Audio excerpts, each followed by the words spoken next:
Illuminati wax ka ogow mid ka mid ah bulshooyinka qarsoon ee ugu xiisaha badan taariikhda. yaa aas-aasay bulshada Illuminati? Muxuu yahay xiriirka ka dhaxeeya Illuminati iyo Mas'uuliyadda? Sidee ugu biiri kartaa Illuminati? Miyay cibaadaystaan kooxda Illuminatigu? Maxay u taagan tahay isha ay adeegsadaan Illuminatigu? Illuminati ma waxay soo xukuntay adduunka oo dhan?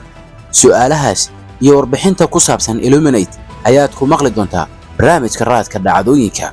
Bulshadaasi waxay sanado badan ka hor curisay fikrad dad badani ay sheegeen inay ahayd hal urur oo qarsoodi ah, kaas oo ujeedadiisu tahay in xukunka adduunyada uu la wareego. Waxaa intaas dheer in ururkaasi uu yahay mid horseed u ah kacaan iyo dilil qorshaysan. Balse su'aashu waxay tahay, muxuu yahay Illuminati? Miyayse xukumeen caalamka dhab ahaantii? Tani waa waxa aan ka ognahay mid ka mid ah bulshooyinka qarsoon ee ugu xiisaha badan taariikhda.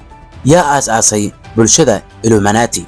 Bulshada Illuminati waa mujtamac qarsoon oo laga aas-aasay Bavaria oo haatan Jarmalka ah, waxayna jirtay intii u dhaxaysay 1776 ilaa 1785, waxayna isku magacaabi jireen in ay yihiin dad dhammaystiran.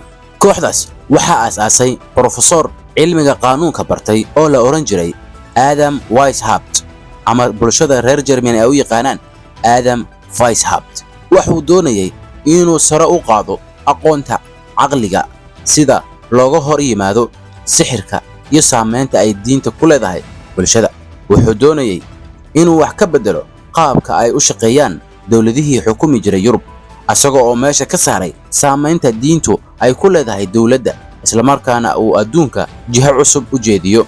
Waxaa la rumaysan yahay in kulankii ugu horeeyay ee ururka Illuminati uu yeesho uu ka dhacay Caen u dhow magaalada Ingolstadt.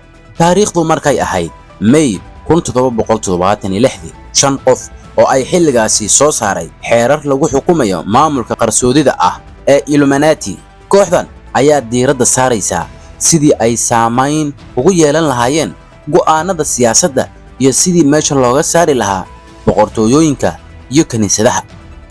Waxay astaan ka dhigteen shimbirka lagu magacaabo gumays. Haddaba dad badan ayaa isweydiinaya, muxuu yahay xiriirka ka dhaxeeya Illuminati iyo Mas'uuliyadda? Dalalka qaar, gaar ahaan Maraykanka, taariikh ahaan waxaa jiray dareen gooni ah oo laga qabay Mas'uuliyadda. Sanadkii 1828 ayaa waxay samaysay dhaqdhaqaaq siyaasadeed oo ka dhan ah Mas'uuliyadda. Maadaama Illuminati ay asal ahaan diiwaan gelisay Mas'uuliyadda, waxaa caadi ahaan laga shaki qabaa in xiriir dhow uu ka dhaxeeyay. Waa si wanaagsan sidee ugu biiri kartaa Illuminati? Si aad ugu biirto Illuminati, waa in si buuxdo ay kuu soo aqbalaan xubnaha kale.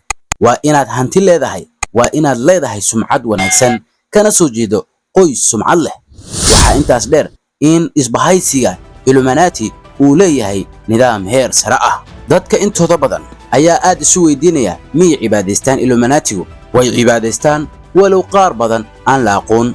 Waxayna adeegsanayaan magacyo meelo kale laga soo qaatay si aan loo aqoonsan oo ay u qariyaan xubnaha kale. Si kastaba ha noqotee, dukumeentiyada qarsoodiga ah ee la helay awgood, waxaa la og yahay sida xubnaha kooxda ay ugu suurta gashay inay u kala baxaan jagooyin sare oo ka mid ah hoggaanka Illuminati. Waxay warbixinno ka soo ururiyeen dhammaan buugta ay haystaan, waxayna ku qoraan taxane ku aadan dhinacyada ay diintu ku leeyihiin. Dhalinyarada ayaa markii dambe ballan qaaday inay danahooda gaarka ah wax kasta ka hormariyaan, isla markaana ay bulshada si iskaa wax u qabso ah ay ugu shaqeeyaan.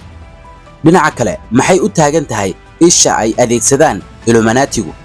Ishu waa astaan u eg 3 xagal, waana calaamad ka muuqata dhammaan kaniisadaha ku yaala daafaha caalamka iyo sidoo kale dhismayaasha kale ee Mas'uuliyadda iyo lacagta Maraykanka. Waxaa intaas dheer in xiriir dhow ay leeyihiin Mas'uuliyadda. Waxaa sidoo kale lala xiriiriyay Illuminati oo calaamad u ah xakamaynta kooxda iyo xukunka adduunka oo dhan. Waa calaamad Masiixiyaddu ay leedahay, taas oo wax kasta aragta, waxayna u taagan tahay in Eebbe u arko dhammaan aadanaha oo dhan. Dadka qaar ayaa weli rumaysan in Illuminati ay xukunto caalamka maanta, waxaana la oran karaa xubnahooda waa kuwa aad ugu adag sirtooda, waxaana og oo kaliya dad aad u tiro yar. sanadkii 1782 Illuminati waxay ka koobnaayeen 600 oo xubnood oo ay ku jiraan generaalo Jarmal ah oo uu ka mid ahaa Baron Adolf von Eyck kaas oo gacan ka geystay istiraatiijiyadda ay ku shaqeyso Illuminati iyo in la balaariyo bulshadaas. bilowgii hore ardaydii Weishaupt ayaa ahaa xubnaha kaliya ee Illuminati ay ka kooban tahay, balse markii dambe waxaa ku soo biiray dhakhaatiir, garyaqaano iyo aqoon-yahano kale. markii la gaaray 1784 waxaa Illuminati xubno ka ahaa inta u dhaxaysa 2000 ilaa 3000 oo qof. wararka qaar waxay sheegeen in qoraagii caanka ahaa ee la oran jiray Johann Wolfgang oo sidoo kale ku biiray Illuminati, inkastoo arrinkaasi uu weli muran ka taagan yahay. haddaba maxaa loo waayay ururkii Illuminati? sanadkii 1784 ayaa Karl Theodor oo ahaa barasaabka Bavaria wuxuu mamnuucay in la sameeyo wax xisbi ah kaas oo si sharci ah aan loo aqoonsanayn. sanadkii xigayna wuxuu soo saaray xeer gaar ah oo u mamnuucayay Illuminatiga. markii la xirxirayay xubnaha Illuminati ayaa waxaa la helay dhowr dukumeenti oo ay ku qoran yihiin arrimo kooxdaasi ay ka doodeen oo ay ka mid yihiin diin la'aanta, iskhaarijinta iyo ilmaha la iska soo rido. dukumeentiyadaas ayaa waxaa lagu arkay in Illuminati ay khatar ku yihiin dowladda iyo kaniisadaha. waxaa intaasi ka dambeeyay bulshada Illuminati waxaa la aaminsan yahay in la waayay, inkastoo dadka qaar ay rumaysan yihiin in bulshadaasi ay weli jirto. xagee ayuu ku dambeeyay Adam Weishaupt? waxaa durbadiiba laga eriyay jaamacadda Ingolstadt kadib markii laga eriyay Bavaria. wuxuu waayadiisii ugu dambeeyay ku noolaa Gotha wuxuuna dhintay sanadkii 1830. su'aalaha la isweydiinaya ayaa ka mid ah maxaa weli caan ka dhigay sheekada Illuminatiga? laga soo bilaabo markii kooxda la mamnuucay, caqiidooyinka khuraafaadka ah ee iyagu ku saabsan waxay heleen sumcad baahsan. waxay u faafaan sidii dab qabsaday keynta. sanadkii 1797 wadaadkii caanka ahaa ee reer Faransa Jesuit Abbe Augustin Barriol wuxuu ku andacooday in bulshooyinka qarsoodiga ah sida Illuminati ay kicinayeen kacaankii Faransiiska. madaxweynihii ugu horeeyay Mareykanka George Washington wuxuu qoray warqad sanad kadib isagoo oo leh waxaan aaminsanahay in hanjabaadaha Illuminati la xakameeyay. warqadu waxay gacan ka geysatay aaminsanaanta in kooxdu weli nooshahay. buugaag iyo khudbado markii dambe lagu cambaareynayay kooxda ayaa faafay, iyadoo madaxweynihii saddexaad ee Mareykanka Thomas Jefferson si been ah loogu eedeeyay inuu xubin ka yahay kooxda. maxaa keenay in dadku ilaa maanta ay aaminsanaadaan in Illuminatiga ama maasuuniyadu ay wax jira yihiin? fikirka Illuminati ee xukunka adduunka weligiis lama damin. weliba waxaa lagu sawiray filimo, waxaana laga sameeyay heeso.